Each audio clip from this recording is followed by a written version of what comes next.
লোককথা অনুযায়ী সব তীর্থ বারবার, গঙ্গাসাগর একবার, কিন্তু অ্যাকচুয়াল গঙ্গাসাগরও অনেকবার করা যায়, শুধুমাত্র এই মহাকুম্ভ স্নান হলো একবার। কারণ দ্বিতীয়বার স্নান করার জন্য কেউ আর 144 বছর বেঁচেই থাকবে না।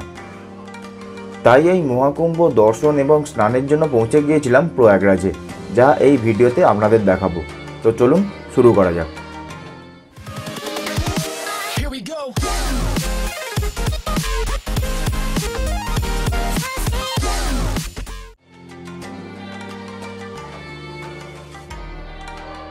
কুম্ভ স্নানের কোনো পূর্ব পরিকল্পনা না থাকলেও হঠাৎ করে এক সুযোগ এসে যায় কুম্ভে যাওয়ার জন্য। তাই আর 7-5 বেশি না ভেবে বেরিয়ে পড়েছিলাম প্রয়াগরাজ যাওয়ার জন্য। আমরা গিয়েছিলাম প্রাইভেট গাড়িতে করে, আর সামনাসামনি কোনো শাহী স্নানের ডেট ছিল না বলে মোটামুটি রাস্তা ফাঁকা ছিল। তাও কিছুটা জ্যামে আটকে এবং শর্টকাট নিয়ে আমরা তাড়াতাড়ি পৌঁছে গিয়েছিলাম প্রয়াগরাজে।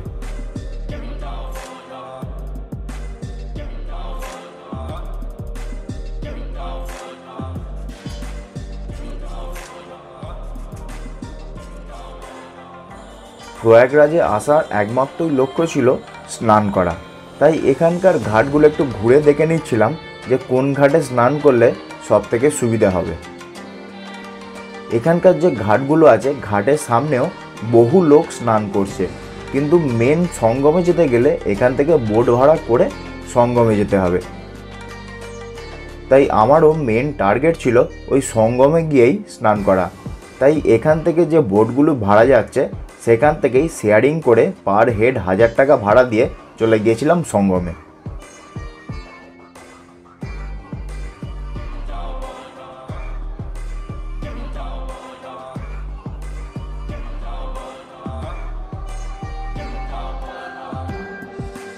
আর এখানের আশেপাশের নৌকাগুলিতেও অনেক ব্রাহ্মণও আছে যারা এই সঙ্গমে পুজো দেওয়াচ্ছে।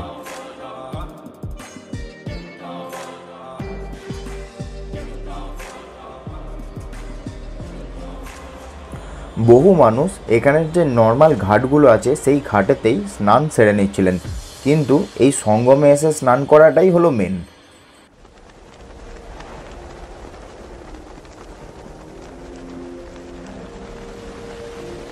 সঙ্গমে স্নান করে পাপ কমবে বা পূর্ণ বাড়বে এরকম কিছু চিন্তাধারা না থাকলেও দুটো জিনিস ছিল। সেটা হলো একটা মানসিক শান্তি, যা আগামী 144 বছরে আর আসবে না। আর দ্বিতীয়ত হলো বিশ্বের সবথেকে বড় মেলাতে অংশগ্রহণ করা।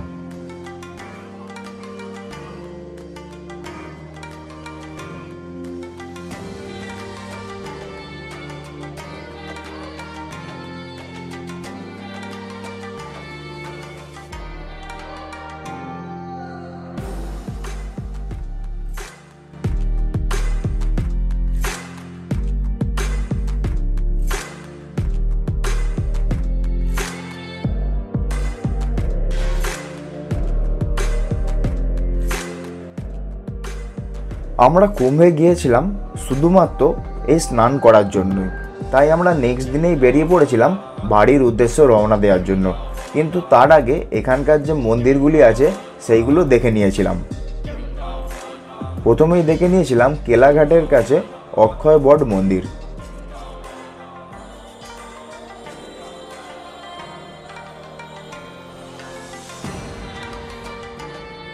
যেখানে সৃষ্টির স্থিরতার জন্য ব্রহ্মা, বিষ্ণু ও মহেশ্বর মিলে এই বটবৃক্ষটির স্থাপন করেছিলেন।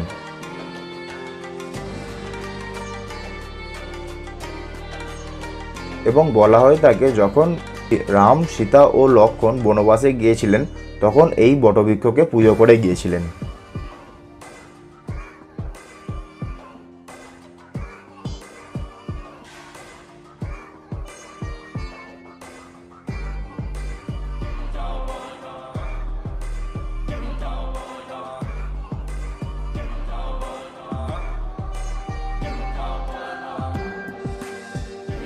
তারপর দেখে নিয়েছিলাম পাতালপুরি মন্দির, যা এই কেল্লার ভিতরেই আছে। পুরো মন্দিরটাই মাটির নিচে অবস্থান করছে,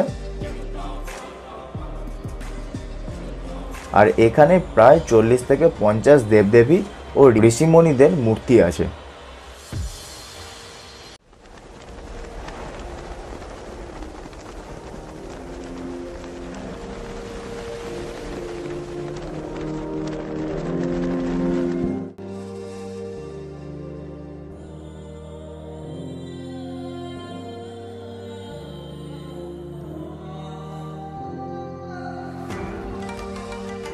আর এখান থেকে বেরিয়ে গিয়েই সামনেই ছিল বড়ে হনুমানজির মন্দির।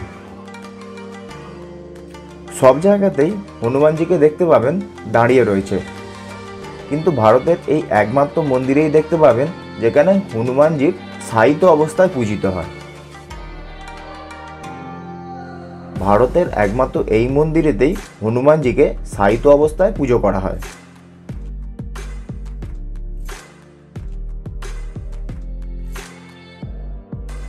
এই তিনটে মন্দির ভালো করে দেখে নিয়ে পৃথিবীর সবথেকে বড় মেলাকে বিদায় জানিয়ে বাড়ি ফেরার যাত্রা শুরু করেছিলাম।